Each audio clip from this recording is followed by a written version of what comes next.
Magandang araw po, si Sarah Panahon po muli mag-share ng reflection ko sa Ebanghelyo ngayon na galing kay San Mateo, chapter 13, verse 31 to 35.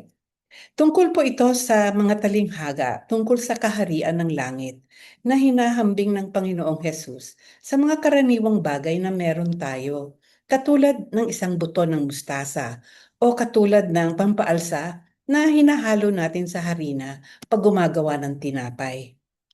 Natanong nga ng mga disipulo kung bakit mga talinhaga ang ginagamit ng Panginoong Hesus. Ang sagot ni Jesus ay, sapagkat ang kaalaman at pag-unawa sa mga hiwaga ng Diyos ay pinagkakaloob sa mga nananampalataya, nagtitiwala at sumusunod sa kanyang mga salita. Mahirap nga naman ibahagi ang katotohanan ng Diyos sa mga hindi naman talaga naniniwala. Ang kabutihan tulad ng paggalang, pagmamahal, pagpapatawad at pagbibigay ay lumalago, kumakalat at naipapasa sa iba. Ngunit, ganun din naman ang masasamang gawain na naranasan natin, di ba?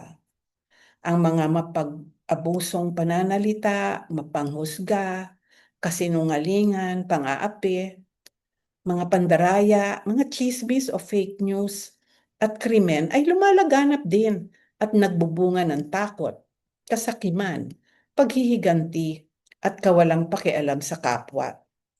Naalaala ko ang ilang turo ng aming mga magulang na naggabay sa aming pamumuhay, gaya ng hospitality.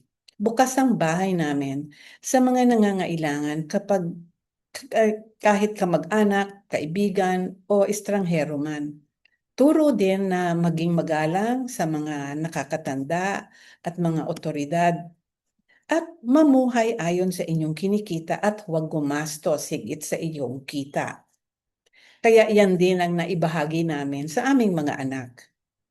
Ibahagi natin ang kabutihan ng Diyos at palaguin nang marami ang makinabang at matulungan.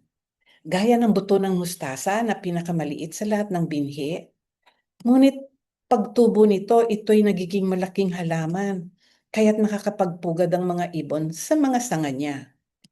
O yung yeast o pampaalsa na hinahalo sa harina pag gumagawa ng tinapay, kaya marami ang nakakakain.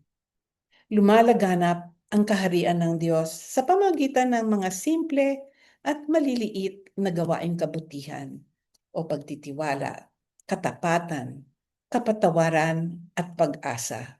At ang mga ito ay nakakapagpabago ng kalooban, pananaw at ugali natin. Tayo po, ano ang binabahagi at kinakalat natin? Magkita po tayo muli sa Spotify, nasa Facebook po kami, Instagram at YouTube. Salamat po at God bless.